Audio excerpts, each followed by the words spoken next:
ஹரி ஓம். கிருஷ்ணனின் கீதையின் ஒரு துளி என்கின்ற இந்த யூடியூப் சேனலை பார்த்து கொண்டிருக்கும் அனைத்து சகோதர சகோதரிகளுக்கும் அடியேனின் அன்பான வணக்கங்கள்.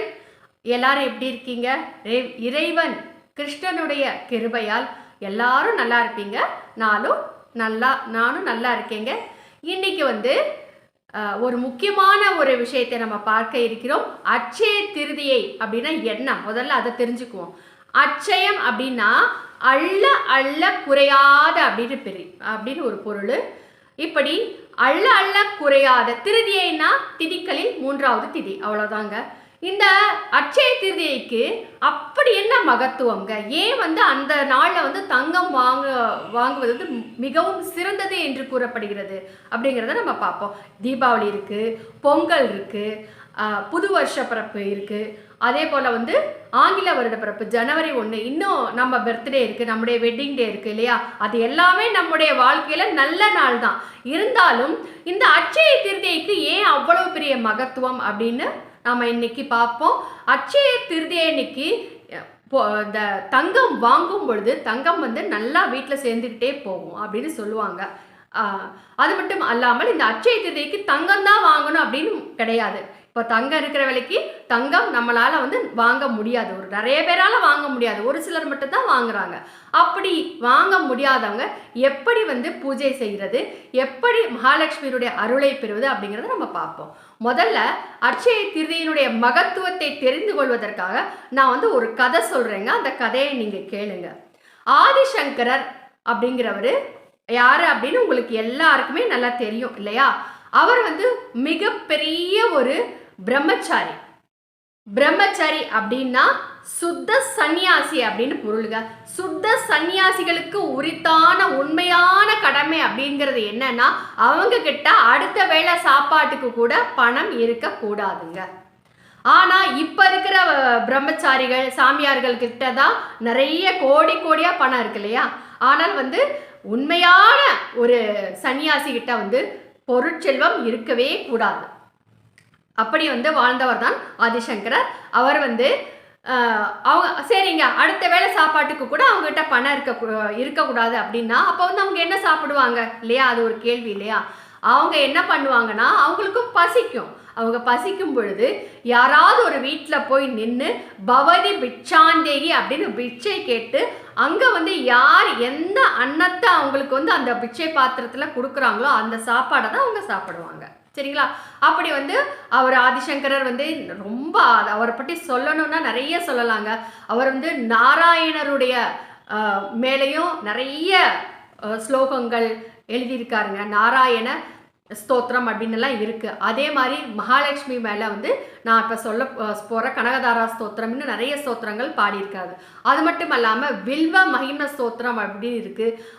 அந்த மாதிரி சிவன் மேலேயும் நிறைய ஸ்லோகங்களை பாடியவர் தான் இந்த ஆதிசங்கரர். சைவம் வைணவம் இந்த இரண்டிற்குமே பொதுவாக இருந்து எல்லா தெய்வங்களையும் வணங்கி போற்றி பல ஸ்தோத்திரங்களை நமக்கு அருளி செய்தவர் ஆதிசங்கரர். சரிங்களா? அப்படி இவர் ஒரு கேரளாலங்க காலடி அப்படிங்கிற ஒரு இடத்துல அவர் நடந்து போயிட்டே இருக்காரு.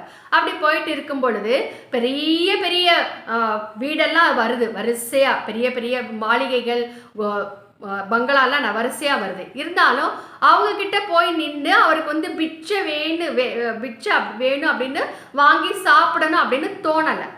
ஏன்னா யார் அங்கே உள்ள சமைக்கிறாங்களோ அந்த பெண்கள் அன்பு மிகுந்தவர்களாகவும் எல்லோரும் பாசத்துடன் பழகுபவர்களாகவும் பக்தி மிகுந்தவர்களாகவும் இருக்க வேண்டுங்க. அவங்க செய்கின்ற அன்னத்தை தான் இவர் வாங்கி சாப்பிடுவார். அப்படி போயிட்டே இருக்கும் பொழுது அங்கெல்லாம் அவருக்கு சாப்பிடணும் அப்படின்னு தோணலை. அங்கே ஒரு குடிசை இருக்குது. அங்கே குடிசையில் அந்த குடிசையில் வாசலில் போய் நின்னவொன்னே அவருக்கு ஒரு நல்ல ஒரு வைப்ரேஷன் வருது. அங்கேருந்து உடனே போய் நிற்கிறாரு. போய் நின்று அவங்க யார் என்ன சமைச்சிருந்தாலும் சரி, நல்ல அறுசுவை உணவு வடை பாயசத்தோட விருந்து அதையெல்லாம் சாப்பிடணும் அப்படின்னு நினைக்க மாட்டாங்க. ஏனென்றால் அவர்கள் துறவு வாழ்க்கை வாழ்பவர்கள். வயிற்றுக்கு கொஞ்சம் வேணும், அது பசிக்கும், அதனால கொஞ்சம் சாப்பிடுவாங்க. என்ன கிடைச்சாலும் சாப்பிடுவாங்க. ஏனென்றால் எல்லா ஐம்புலன்களை அடக்கியவர்கள், வென்றவர்கள், ஐம்புலன்களை வென்றவர்கள். சரிங்களா. இப்போ வந்து போய் நிற்கிறாரு. அங்கே வந்து போய் நின்றுட்டு பவதி பிட்சாந்தேகி அப்படின்னு பிட்சை கேட்குறாரு. உள்ளே இருந்து ஒரு வயதான மூதாட்டி ஒருவர் வர்றாருங்க. வந்த உடனே அவங்க வந்து பார்க்குறாங்க. யார் வந்திருக்காங்கன்னு பார்த்தோன்னா உங்களுக்கு தெரிஞ்சிருச்சு. ஆஹா, ஆதிசங்கர இவர் எவ்வளவு மிகப்பெரிய ஒரு மகானுபாவர், இவர் போய் நம்ம வீட்டு வாசல்ல வந்து பிச்சை கேட்குறாரே அப்படின்னு பார்க்குறாங்க.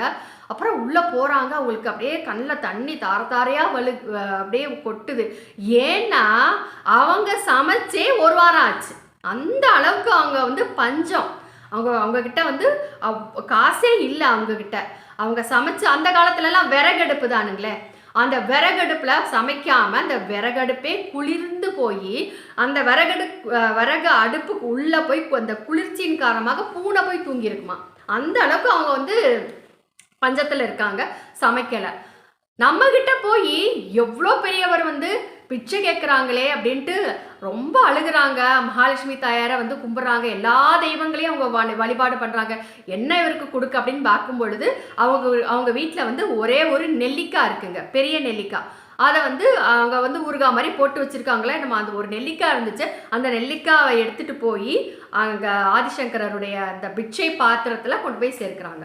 அப்படி சேர்த்த உடனேயே அவங்களுடைய ஏழ்மை நிலை வந்து உங்களுக்கு புரிஞ்சிருச்சு. புரிஞ்ச உடனேயே அந்த இடத்திலேயே இருந்து கொண்டு இவ்வளவு பண்பும் பண்பாடும் அன்பும் பக்தியும் நிறைந்த ஒரு பெண்ணுக்கு எவ்வளவு சோதனையா அப்படின்னு அந்த இடத்துல நின்றுட்டு அழகா வந்து பாடுறாரு கனகதாரா ஸ்தோத்திரங்க. இந்த கனகதாரா ஸ்தோத்திரத்துக்காக தான் எவ்வளோ நீளமான கதை உங்ககிட்ட சொல்லிகிட்டே இருக்கேன். அங்கே பாடும் பொழுது கூரையை பிச்சுட்டு அப்படியே பொன்னா அப்படியே பொற்காசுல வந்து மலையா கொட்டு அப்படின்னு சொல்லுவாங்க இல்லையா, அது வந்து உண்மையிலேயே அங்கு நடைபெற்றது. இது வந்து ஏதோ ஒரு சத்திய யுகத்தில் திரேதா யுகத்துல எல்லாம் நடந்த சம்பவம் எல்லாம் கிடையாது. நம்முடைய முன்னோர்கள் வாழ்ந்த நம்முடைய காலகட்டத்தில் தாங்க நடந்த ஒரு சம்பவம் இது.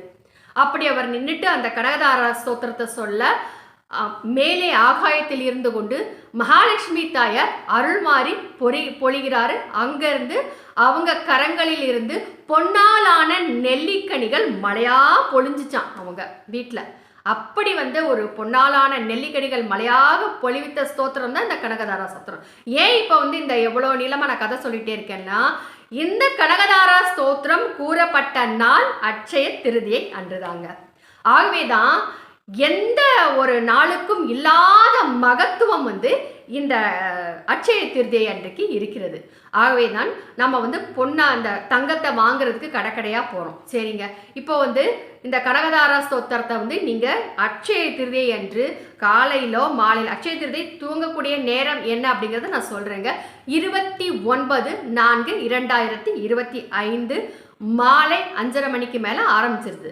அதுக்கப்புறம் 30/4/2025 மதியத்திற்கு மேலே 2:30 மணிக்குள்ள வந்து 2:30 மணி வரைக்கும் அந்த அட்சய திருதை இருக்குங்க. அதுக்கப்புறம் முடிஞ்சிருது. இருந்தாலும் அன்றைய நாள் முழுவதுமே நீங்கள் வந்து தங்கத்தை போய் வாங்கலாம். அந்த நாள் முழுவதுமே நீங்கள் பூஜை செய்யலாம். என்னடா மத்தியானம் 3 மணியோட முடிஞ்சிருச்சு அப்படின்னாலும் நீங்கள் நினைக்க வேண்டியதில்லை. நல்லா நீங்கள் பூஜை பண்ணலாம். எந்த ஒரு இதுவும் இருக்காது. ஏனென்றால் பூஜையெல்லாம் வந்து நம்ம மனமாற செஞ்சால் எந்த நேரமோ அதை வந்து ஏற்றுக்கொள்ளக்கூடியவள் தான் நாம் வணங்கும் தெய்வங்கள். ஆகவே வந்து மனசார நம்பிக்கையோட பூஜை செய்யுங்க, ரொம்ப நல்லது நடக்கும். இப்போ வந்து இந்த கனகதாரா ஸ்தோத்திரத்தை வந்து எப்படி சொல்லணும் அப்படின்னா, திருவிளக்கு ஏற்றி நீங்கள் தாராளமாக வழிபாடு செஞ்சு சொல்லலாம். முதல்ல திருவிளக்கு ஏற்றி பிள்ளையாரை பிடிச்சி வச்சுட்டு முதல்ல பிள்ளையாருக்கு எப்படி பூஜை பண்ணணுமோ அந்த மாதிரி பூஜை பண்ணிடுங்க. அதற்கு பிறகு நாம் வந்து இந்த தீபத்தில் வந்து மகாலட்சுமி தாயாரை வணங்கி அந்த 5 பக்கமும் தீபம் ஏற்றி திருவிளக்கு வைக்கணும். அப்படி திருவிளக்கு வச்சுட்டு உங்ககிட்ட மகாலட்சுமி படம் வந்து தனியாக இருந்துச்சுன்னா அந்த தனியாக இருக்கிற அந்த படத்தை வந்து அந்த மணப்பலகை போட்டு முன்னால் வச்சு நீங்கள் வழிபாடு பண்ணலாம். அப்படி இல்லை அப்படின்னா நீங்கள் திருவிளக்கிலேயே இந்த மகாலட்சுமி தாயார் ஆவாகனம் பண்ணி நீங்கள் தாராளமாக நல்லா பூஜை பண்ணலாம். இப்படி வந்து இந்த தெய்வத்தை வந்து முதல்ல பிள்ளையாரை வணங்கிட்டு அதுக்கப்புறம் வந்து மகாலட்சுமி தாயாருக்குரிய மந்திரத்தை சொல்லி அவங்கள வந்து அழைச்சிட்டு அதுக்கப்புறம் அவங்களுக்கு வந்து என்ன செய்ய படையல் என்ன பண்ணணும் அப்படின்னா, நீங்கள் வந்து சக்கரை பொங்கல் வச்சு தாராளமாக நீங்கள் சாமி கும்பிடலாம். இந்த பூஜை வந்து எப்படி பண்ணணும் அப்படிங்கிறத வந்து திருவிளக்கு பூஜை நம்ம எப்படி பண்ணுறோமோ அதே மாதிரி தான் இந்த பூஜையை நாம் பண்ணணும். திருவிளக்கு பூஜை எப்படி பண்ணணும் அப்படிங்கிற ஒரு வீடியோவை வந்து நான் வந்து பதிவேற்றம் பண்ணியிருக்கேன். அந்த வீடியோவோட லிங்கை வந்து இதில் ஷேர் பண்ணுறேன், அதில் பாருங்கள். அந்த திருவிளக்கு பூஜையில் நான் அந்த திருவிளக்கில் வந்து மகாலட்சுமி, துர்கா, சரஸ்வதி இந்த 3 பேரையும் ஆவாகனம் பண்ணுற மாதிரி நான் பூஜை பண்ணியிருப்பேன். ஆனால் நீங்கள் வந்து இந்த அட்சய திருதிக்கு நீங்கள் பண்ணுற பூஜையினால மகாலட்சுமி தாயாரை மட்டும் திருவிளக்கில் ஆவாகனம் பண்ணி அது அவங்களுக்கு உண்டான மந்திரத்தை மட்டும் சொல்லி அதுக்கப்புறம் எல்லா பூஜை முறைகளும் ஒன்று தாங்க, அவ்வளோதான். அதை வந்து நீங்கள் பார்த்து நீங்கள் தாராளமாக அந்த பூஜை முறையை தெரிஞ்சுட்டு நீங்கள் செய்யலாம். அப்படி இந்த மந்திரம்லாம் உங்களுக்கு சொல்ல தெரியாது அப்படின்னா பரவாயில்ல, பிள்ளையார் பிடிச்சி வச்சுக்கோங்க. விளக்க வந்து ஏற்றி நல்லா வழிபாடு பண்ணுங்க. மனசார வந்து விநாயகர் பெருமானை கும்பிட்டுக்கோங்க. அதுக்கப்புறம் வந்து மகாலட்சுமி தாயாரை, நீ அம்மா தாயே நீ வந்து இந்த திருவிளக்கில் இருந்து எனக்கு வந்து ஆசீர்வாதப்படணும் அப்படின்னு வேண்டிக்கோங்க. வேண்டிட்டு உங்களுக்கு தெரிஞ்ச மகாலட்சுமி மந்திரத்தை விநாயகர் பாடலாம் பாடிட்டு அதுக்கப்புறம் இந்த கனகதாரா ஸ்தோத்திரத்தை கண்டிப்பாக சொல்லுங்க. அப்படி சொல்ல தெரியலையா, நிறைய பேர் சொல்லியிருக்காங்க இல்லையா, உங்களுக்கு வந்து சுப்பலட்சுமி அம்மா கூட நல்லா பாடியிருக்காங்க. இல்லை உங்களுக்கு வேற யாராவது பாடினது வந்து பிடிச்சதுன்னா அந்த யூடியூப்லேயே போடுங்க. உங்களுக்கு வந்து இந்த கனகதாரா ஸ்தோத்திரம் அப்படின்னு போட்டாலே வரும். அந்த ஸ்தோத்திரம் பாட பாட அப்படியே வந்து நம்ம பூஜை பண்ணணும். எப்படின்னா இந்த கனகதாரா ஸ்தோத்திரம் 21 ஸ்லோகங்களை கொண்டதுங்க.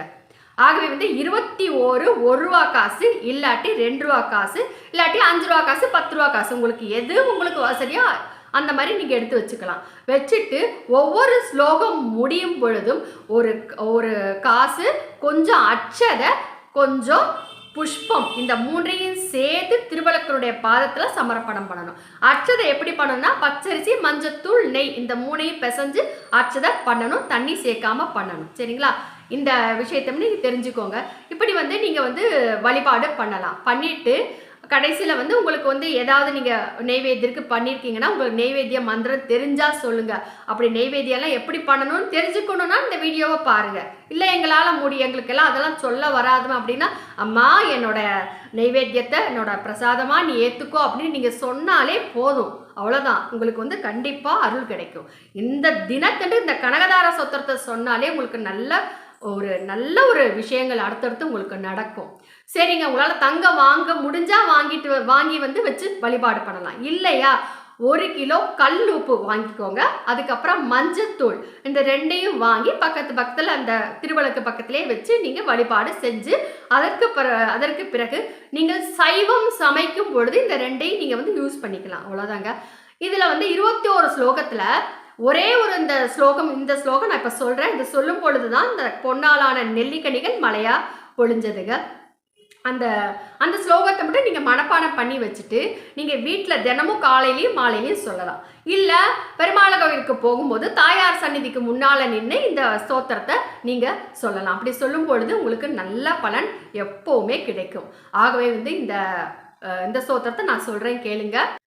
दत्यातयानुभवनोऽत्र विनाम्बुधाराम् अस्मिन्न किञ्चन विकङ्कशिशौ विषण्णे दुष्कर्म कर्ममपनीय चिराय दूरम् नारायण प्रणयिनी नयनाम्बुवा. அவ்வளோதான். உங்களுக்கு கீழே வந்து அப்படியே இந்த நான் சொன்னேன்ல அந்த ஸ்லோகம் வந்து உங்களுக்கு அப்படியே வந்துடும். டைட்டில் மாதிரி கீழே வந்து எழுத்துக்கள் வரும். அதை நீங்கள் பார்த்துட்டு நீங்கள் வந்து ஒரு நோட்டில் எழுதி வச்சுக்கோங்க. எழுதி வச்சுட்டு நீங்கள் தினமும் சொன்னால் உங்களுக்கு பரிபூரண பலன் கிடைக்கும். ஆக இப்படி அட்சய திருதியை அன்று நீங்கள் வந்து நல்ல பரிபூர்ணமாக மகாலட்சுமி தாயாரை வழிபட்டு இந்த வருஷம் நீங்கள் தங்கம் வாங்க முடியாட்டாலும் பரவாயில்ல, அடுத்த வருஷம் 1 கிராம் தங்கமாவது உங்களால் இந்த ஸ்தோத்திரத்தின் மகிமையால் வாங்க முடியும். அது மட்டும் அல்லாமல் உங்களிடம் உள்ள அந்த பண பிரச்சனைகள், கடன் தொல்லைகள், அந்த பதவி உயர்வு கிடைக்காம இருக்கிற இந்த ஒரு சில விஷயங்கள் அதெல்லாம் போய் மனசில் வந்து வீடு கட்டணும்னு நீங்கள் நினைக்கிறீங்க, அந்த தடங்கள் வந்துக்கிட்டே இருந்துச்சுன்னா அந்த தடங்கள் நிவர்த்தி ஆகும். அது மட்டும் அல்லாமல் இந்த வேற எல்லா செல்வங்களையுமே கொடுக்கக்கூடியவர் தான் இந்த அன்னை மகாலட்சுமி. உங்களுக்கு வந்து செல்வத்தை கொடுக்கக்கூடிய புத்திரனோ புத்திரியோ வந்து உங்களுக்கு வந்து குழந்தையா வந்து பிறப்பாங்க. இது வந்து மகாலட்சுமி தாயார் வந்து உங்களுக்கு அருள் செய்வாங்க அப்படின்னு கேட்டுக்கிறேன். சரிங்க, இன்னொரு கேள்வி என்னன்னா, சரி ஆதிசங்கரர் அவருக்கு இந்த சொன்னாரு கனகதாரா ஸ்தோத்திரம், நாம சொன்னா நமக்கு வந்து பலன் கிடைக்குமா அப்படின்னா, அந்த இடத்திலேயே இருந்து கொண்டு அந்த இந்த தாயார் இந்த அயாசகன் மனைவி அப்படின்னு சொல்றாங்களா, அவங்களும் அந்த ஆதிசங்கரோடு சேர்ந்து மகாலட்சுமி தாயாரே, இந்த கலியுகத்துல எந்த பெண்கள் இந்த கனகதார ஸ்தோத்திரத்தை சொல்வார்களோ அவர்களுடைய வறுமையை நீங்கி அருள் புரிய வேணும் அப்படின்னு அப்பவே அவங்க பிரார்த்தனை பண்ணிக்கிறாங்க. அதனால தான் இன்னைக்கு இந்த ஒரு பொன்னாள்ல இந்த கனகதார ஸ்தோத்திரம் நம்முடைய கையில கிடைச்சிருக்கு. இந்த பதிவை நீங்களும் பாக்குறீங்க. ஏன் அப்படி பாக்குறீங்கன்னா, மகாலட்சுமியோட அருள் இருக்கிறனால தான் இந்த பதிவை நீங்க பார்த்துட்டே இருக்கீங்க. ஆகவே இந்த ஒரு அற்புதமான ஒரு விஷயத்தை நீங்கள் செய்து பரிபூரணமான பலனை நீங்க அடைய வேண்டும் அப்படின்னு நான் அனைவர்கிட்டையும் கேட்டுக்கொள்கிறேன். இப்போ திருக்குறள்ல 1330 குறள் இருக்கு இல்லையா? ஆனா அவ்வளவுதான் அந்த குறள்களை மட்டும்தான் திருவள்ளுவர் எழுதினார்னா கிடையாது. அதுக்கு மேல நிறைய குறள்களை எழுதினால், ஆனா அதெல்லாம் தீல எரிஞ்சு போயிருச்சு. நமக்கு கிடைச்சது இதுதான். அதே மாதிரி நம்ம அந்த விஷயங்களை, திருக்குறளில் உள்ள விஷயங்களை 3 காலங்களுக்கும் நமக்கு நல்ல ஒரு விஷயத்தை சொல்வதாக, 3 காலங்களில் வாழும் மக்களும் ஏற்றுக்கொள்ளக்கூடிய வகையில் இந்த திருக்குறள் இருக்குது. அதே போல தாங்க இந்த கனகதாரா ஸ்தோத்திரம் நம்முடைய கையில் கிடைக்கணும்னா அப்படின்னா அது இறைவனுடைய அருளால் தான் நடைபெற்று கொண்டிருக்கிறது. ஆகவே இந்த ஸ்தோத்திரத்தை நீங்க சொல்லி நல்லா பூஜை பண்ணி பரிபூர்ணமான பலனை அடைந்து மகிழணும் அப்படின்னு இந்த அட்சய திருதியான இந்த நன்னாளில் பொன்னாளில் உங்கள் அனைவருக்காகவும் அடியன் பிரார்த்தனை செய்து கொண்டு விடைபெறுகிறேன். இன்னொரு விஷயத்தையே சொல்லணுங்க. அடியன் பகவத்கீதையை முழுசையும் கதையாக கூறிட்டு இருக்கேன். அது ஒரு கோயில் எங்கள் வீட்டு நான் மதுரையில் இருக்கேங்க. மதுரையில் பந்தடி 5வது தெருவில் ஒரு கிருஷ்ணர் கோயில் இருக்கு. அங்கே உபன்யாசம் பண்ணிட்டு இருக்கேன். ஒவ்வொரு பௌர்ணமியும் உபன்யாசம் நடைபெற்று கொண்டிருக்கிறது. அது லைவா டெலிகாஸ்ட் ஆகுதுங்க. அதனால நீங்க அந்த வீடியோ பதிவை நீங்கள் பார்க்கலாம். லைவாக ஒளிபரப்பு செய்கிறனால நீங்கள் பாருங்கள், ரொம்ப நல்லது. அது மட்டும் இல்லாமல் நிறைய லைவ் நான் போட போகிறேங்க. எப்படியெல்லாம் பூஜை பண்ணுறது, இந்த ஸ்லோகத்தை, பகவத்கீதை ஸ்லோகத்தை நீங்கள் கற்றுக்கொள்ள வேண்டும் அப்படின்னு விரும்புபவர்கள் இந்த பதிவை இந்த சேனலை கொஞ்சம் தயவுசெய்து சப்ஸ்கிரைப் பண்ணிக்கோங்க. விரைவில் உங்களை நேருக்கு நேரில் சந்தித்து ஸ்லோகங்கள், அதற்கு உண்டான அர்த்தங்கள் உங்களுக்கு போர் அடிக்காமல் ரொம்ப நல்லா சொல்லுவேங்க. அடியன் அந்த பாக்கியத்தை அடியனுக்கு இறைவன் அருளி செய்வார் அப்படின்னு சொல்லிட்டு உங்கள் அனைவரிடமும் நன்றி கூறி விடைபெறும் இவள் தமிழ்நாடு மதுரையில் மதுரை கல்லூரி அருகே ஜீவசமாதி அடைந்துள்ள ஸ்ரீ சிவானந்த சரஸ்வதி சுவாமிகளின் பேத்தி ரஜுலா விஜயராகவன். நன்றி.